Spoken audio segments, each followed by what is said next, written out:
proceed. Your honour, ఈ case విషయానికి దాని వివరాల గురించి మాట్లాడే ముందు ఒక చిన్న విజ్ఞప్తి. పోలీస్ సంస్థకు కొన్ని పద్ధతులు పాటించాల్సిన అవసరం ఉంది. ఒక నేరం జరిగిన తర్వాత పోలీస్ సిబ్బంది తరలి ఆ ఘటనా స్థలానికి చేరి పరిశీలించి సాక్ష్యాధారాలు సేకరించి సెక్షన్ 51, 53 ప్రకారంగా నిందితులను గాని అనుమానితులను గాని అదుపులోకి తీసుకొని కోర్టుకు హాజరుపరచడం జరుగుతుంది. అక్కడ జరిగే వాదోపవాదాలు, న్యాయమూర్తి తీసుకునే నిర్ణయం గురించి వీళ్ళకి సంబంధమే లేదు. అప్పుడు సూర్యప్రకాష్ అనే వ్యక్తి విషయంలో కూడా జరిగింది ఇదే. రిమాండ్కి వెళ్లిన మరుసటి రోజు పాపం తన తల్లిదండ్రులు ఆత్మహత్య చేసుకుని చనిపోయారు.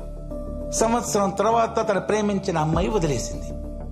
ఏం చెయ్యాలో అర్థం కాక నా క్లయింట్ ఏసీపీ కిషోర్ తన్ని అన్యాయంగా హత్య కేసులో ఇరికిచ్చాడని కక్ష పెంచుకొని సెక్షన్ 211 కేసు పెట్టాడు.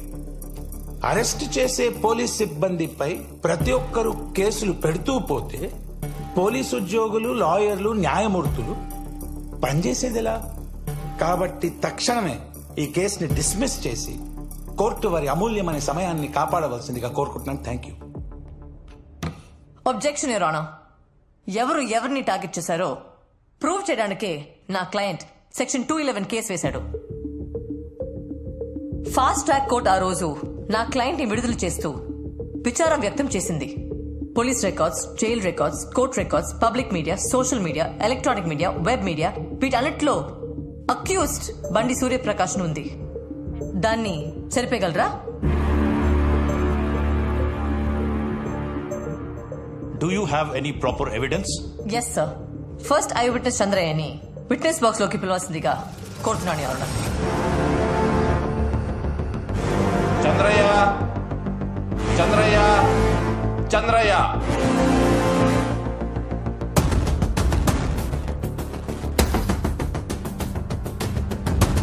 చంద్రయ్య, తొందరగా రావాలి.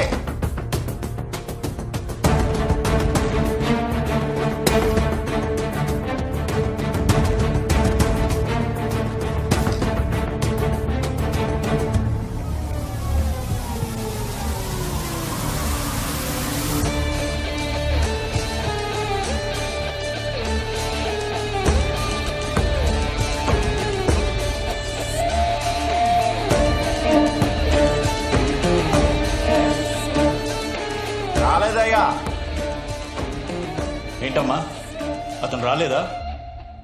I'm sorry your honour. Will you please grant me 4 days your honour? Objection your honour. Court సమయాన్ని వేస్ట్ చేయడం కాకపోతే 4 days మళ్ళీ అడగడం ఏంటి? కేసు తక్షణమే డిస్మిస్ చేయండి please. Objection over ruled. Granted. Thank you your honour.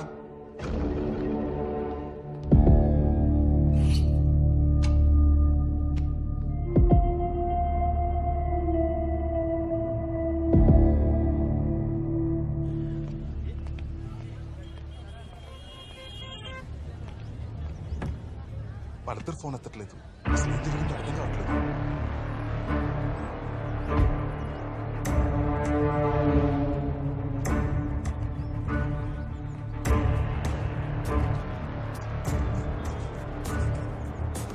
Indian penal code చాలా మంచోడు రాసింటాడ్రా.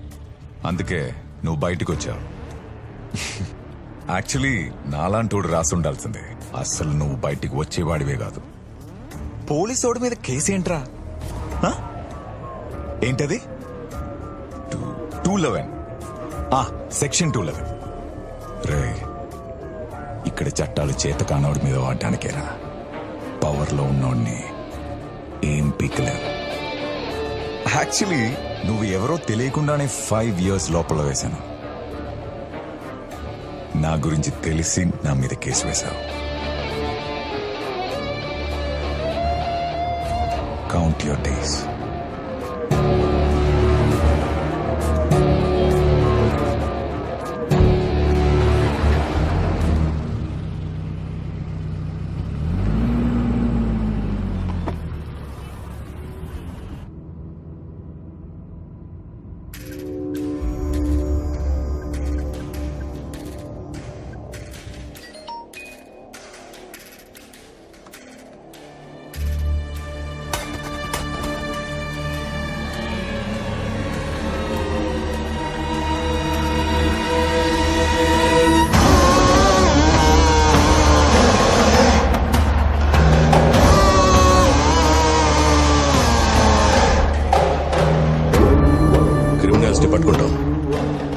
హలో కిషోర్ సార్ అంతా ఓకేనా? నా సైడ్ ఓకే సార్, మీ యాక్టింగ్ మాత్రం అదిరిపోయింది సార్. సార్ అసలే వాళ్ళిద్దరు పారిపోయి నేను టెన్షన్ లో ఉంటే కమిషనర్ ఫోన్ చేసి నన్ను ఎక్కిస్తున్నాడు సార్. ఎవరినొకరిని అరెస్ట్ చేసి కేసులో ఇరికించో. మీడియా అటెన్షన్ మొత్తం వాడి మీదకి వెళ్ళిపోతుంది. బండి సూర్యప్రకాష్ ని నిర్దోషిగా విడుదల చేస్తున్నాం. బయటకు వచ్చాక వాడి పని ఏదో వాడు చేసుకుంటున్నాడు, మన దాకా రాడు సార్. ఎందుకు వస్తాడయ్యా? తిరగబడితే నువ్వు వేరే కేసులో ఇరికిస్తావు కదా. సార్ ఈ 211 కేసు ఏంటయ్యా? I will take care of it sir. ఇది నీ పోలీస్ స్టేషన్ కేసు కాదు. తేడాలు వస్తే మనం చిప్పకూడు తినాల్సి వస్తుంది. మన లాయర్ సత్యమూర్తిని పంపిస్తున్నాను. ఏం చేయాలో చెప్తాడు. ఆ చంద్రయ్య గాడు సూర్య అండర్ లో ఉన్నాడు సార్. రేపు వాడు కోర్టుకు వస్తే కేసు వాళ్ళ ఫేవర్ అవుతుంది సార్. వాడు కోర్టుకు రావాలంటే ముందు నన్ను దాటుకొని రావాలి.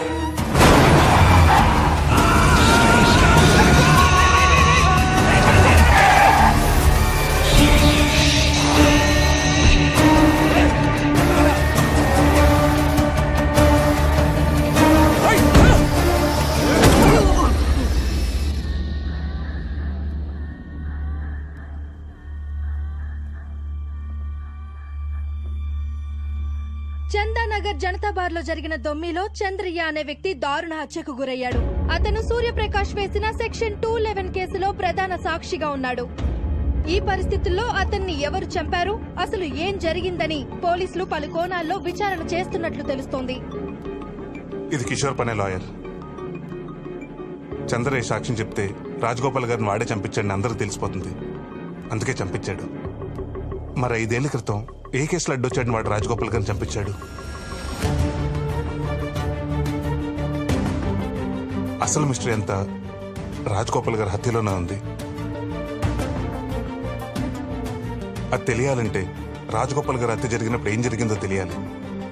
5 సంవత్సరాల క్రితం రాజగోపాల్ గారు చేసిన ఉద్యమాల గురించి, కిషోర్ నమోదు చేసిన ఎఫ్ఐఆర్ల గురించి, అప్పుడు జరిగిన హై ప్రొఫైల్ కోర్టు కేసుల గురించి, ప్రతి పేపర్లో వచ్చిన న్యూస్ గురించి, టీవీ డిబేట్ల గురించి మనకి పాయింట్ టు పాయింట్ డీటెయిల్స్ కావాలి.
ఆ చంద్రగాడిని ఎందుకు చంపావయ్యా?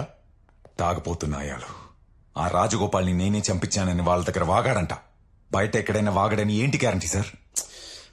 కేసులో వాడు ఎంత ఇంపార్టెంటో నీకు తెలుసు కదా. ఆ సూర్యగాడు ఎంక్వైరీ కమిషన్ వేయమంటే ఏం చేస్తావు? 5 years బ్యాక్ ఏం చేశామో అదే చేద్దాం సార్.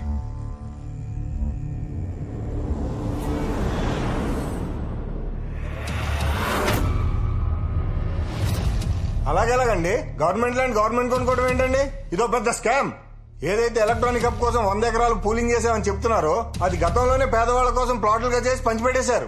ఇప్పుడు అదే భూమిని పేద ప్రజల దగ్గర నుంచి మార్కెట్ రేట్ కంటే 4 రెట్లు ఎక్కువ పెట్టి కొంటున్నారు. ఆ పేదవాళ్ళు ఎవరు? ఆ పార్టీ కార్యకర్తలే.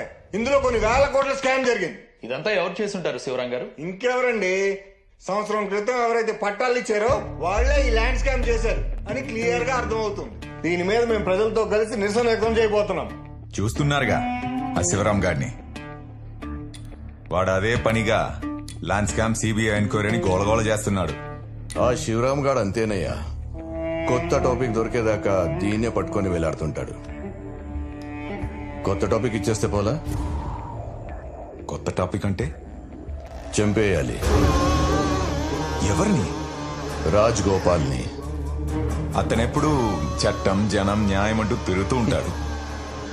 సమాజంలో మంచోడు, పేదోళ్ల దేవుడు సార్. అతన్ని చంపితే మనకు యూస్ ఏంటి సార్? ఒక గొప్పోడి చావు దేన్నైనా మర్చిపోయేలా చేస్తుందయ్యా. రాజ్ గోపాల్ని చంపేస్తే జనం, మీడియా, ఆ శివరాం గాడు కూడా మన ల్యాండ్ స్కామ్ నుండి డైవర్ట్ అయ్యి ఆ రాజ్ గోపాల్ హత్య గురించే మాట్లాడతారు. సో జాగ్రత్తగా రాజ్ గోపాల్ని చంపేయడానికి ప్లాన్ చేయి.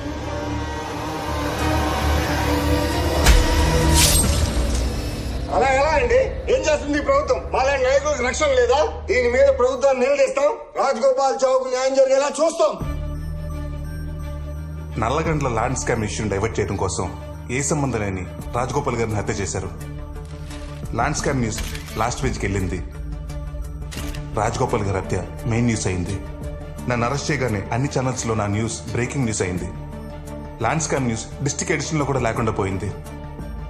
ఒక్క రాజగోపాల్ గారి హత్యతో 100 ఎకరాల ల్యాండ్ స్కామ్ న్యూస్ జనాలు మర్చిపోయేలా చేశారు.